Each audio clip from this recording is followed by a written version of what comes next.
how he can't really sleep because he's just, always afraid. I was like, what's that noise? What's that noise? And he was talking about how he continually has to protect himself, even through sleeping. And then the discussion kind of went, well, that's the gift of moving into an apartment, is that you can be safe. I mean, the fundamental piece of the hierarchy of needs of safety. And so that's the gift that, again, St. Stephen's provides, as they say, all right, first housing. Get into a safe place to live. And they go. I mean, there are people that I met a man named Mike who's been decades in the home by the camp by the Basilica, and he came to see me a couple weeks ago to say, I had an apartment. And he was so proud, and he was actually beginning to work on sobriety. I mean, this is a miracle. This is a miracle. But it doesn't happen overnight, but it takes time, and it really does work.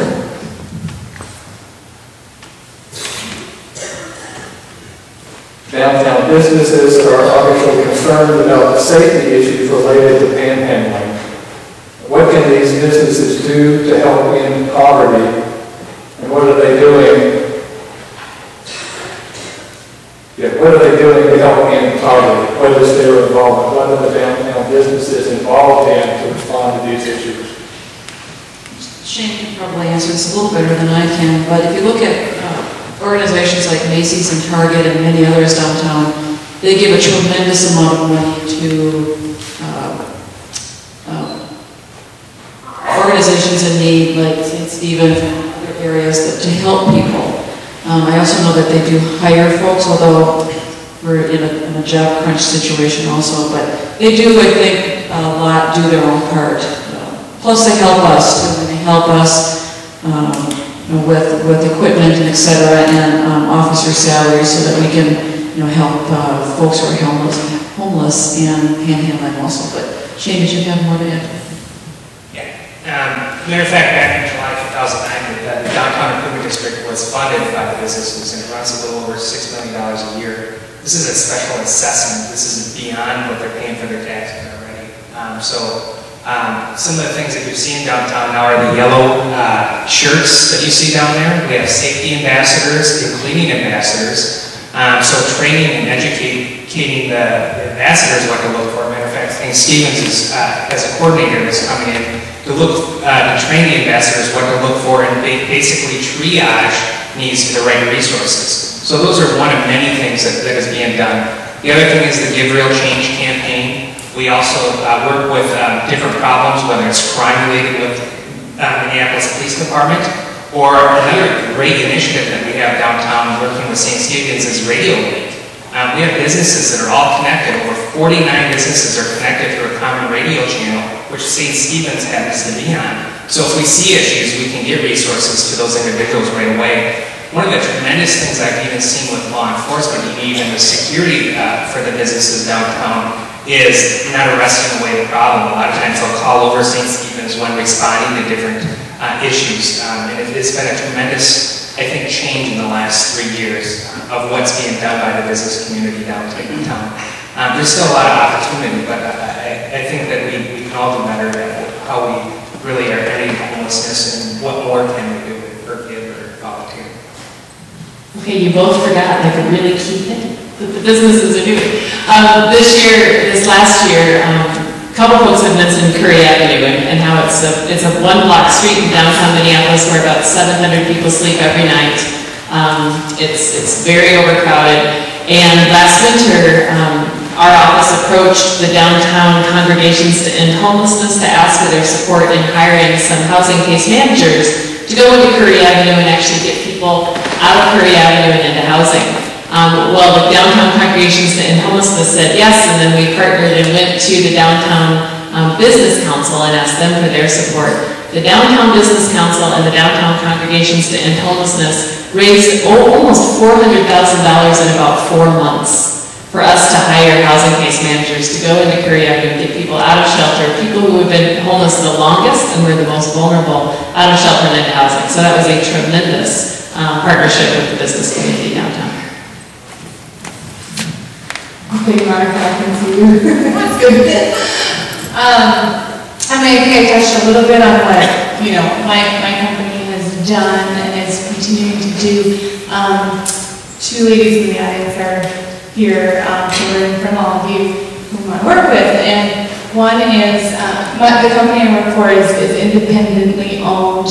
A gentleman and his wife started the company, 2 people. We're now over about 320, but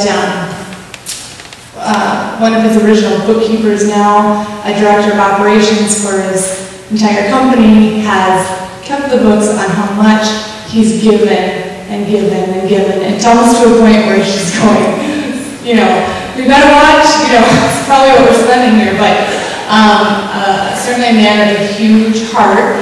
And the community, part of the reason why I love working at this company is, yes, it's a for-profit, it's not a non-profit, but the community members within our business community, I guess, are such givers. They're constantly coming to me going, we should raise money to give to this, and we should, you know, collect, you know, school supplies for inner city kids who can't afford to get their own schools. So they're coming to me almost on a weekly basis going, let's do a drive of some sort, almost to the point where people are feeling like, oh my gosh, I'm getting hit up with something all the time. But it's so fun to work in an environment like that, where we're there to make money, right? We're there to bring home a salary and that kind of thing. But we're also there as a big team to try to better this community that we're in. And that's why I'm here. And that's why I've been having lots of conversations with people on this panel, a lot of the people from my company, because we want to learn, we want to figure out how to help, and we know it takes companies like ours to do it.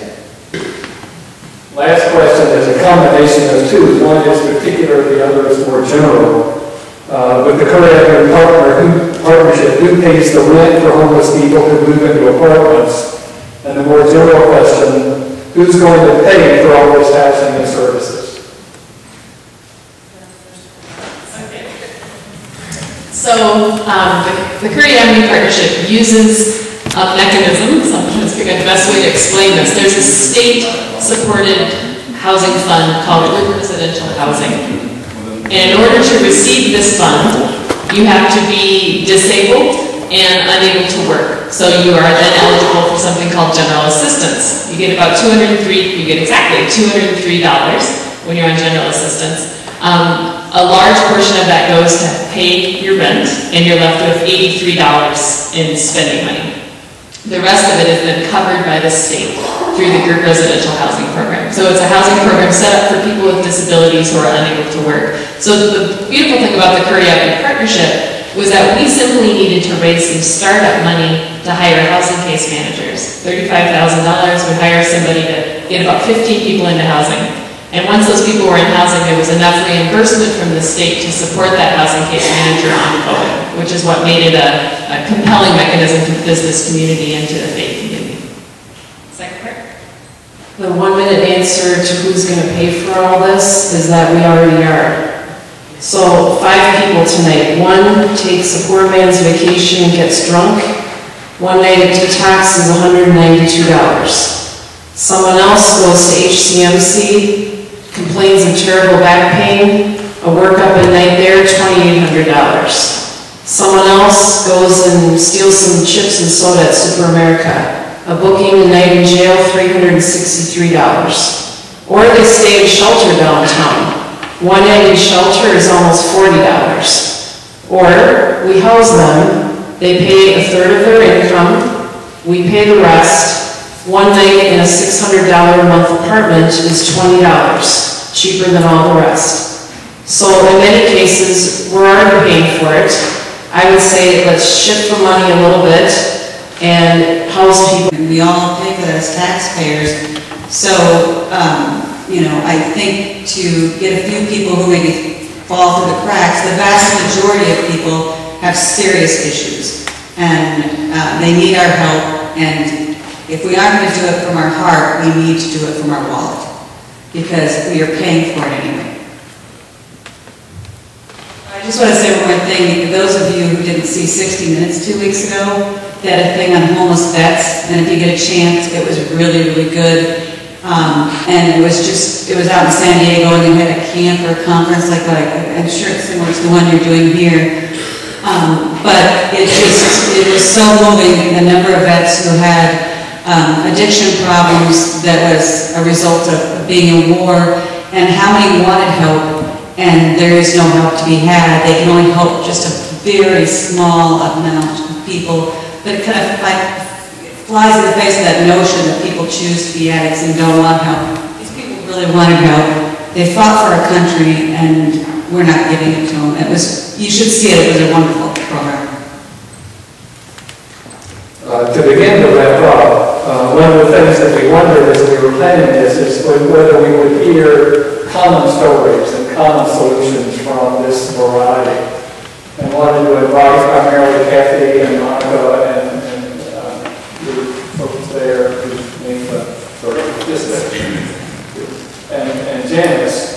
What have you heard tonight out of this conversation that you think we can pull together to say, here is sort of the kernel of what we've said together and heard? I think Janice summarized so many of the themes well in one of her last answers about what we can do to end homelessness. And so I'll repeat a little bit of it, and then we can add to what we heard. And these aren't the exact words, but I think the general theme of what we heard tonight up here from everybody really is that, we can do better. That just giving, a few dollars on the street is not what we can do. What we can do is change policies and help people increase incomes and work on housing and to help build stability in people's lives. So I think that was a common theme. Janice said we need to recognize people and to give them the recognition that they deserve as human beings, get to know what works and support it, and then a lot about advocating. I think the one thing that was really interesting, and it was sort of interesting, particularly from you, Stephen, I think we disagree on if we can end it. I think there's strong disagreement up here on that.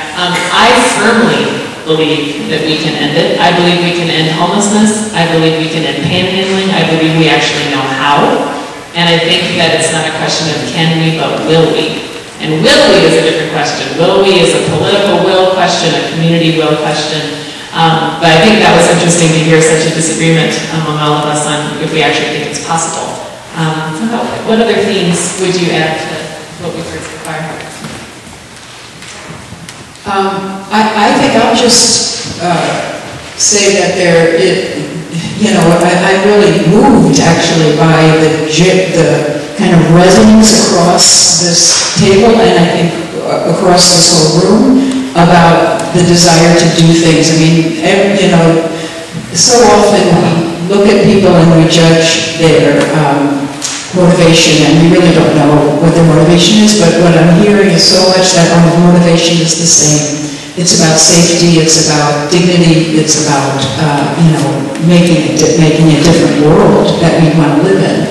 So one of the things that I would say, I would reiterate, I love that story about the who stood on the corner of the Basilica, and granted, when people leave after hearing a homily about Lazarus and the rich man, you can't but give money.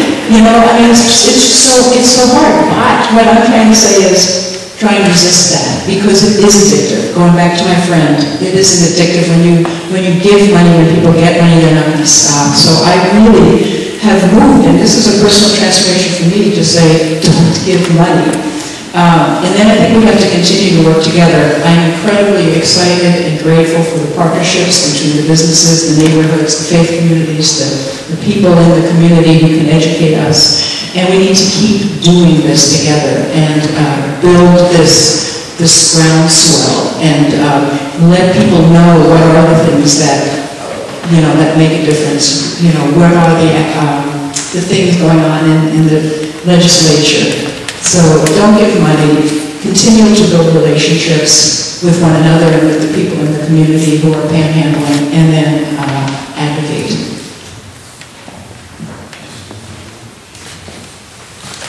Stephen or Fred, any thoughts? Still, I'm not shy.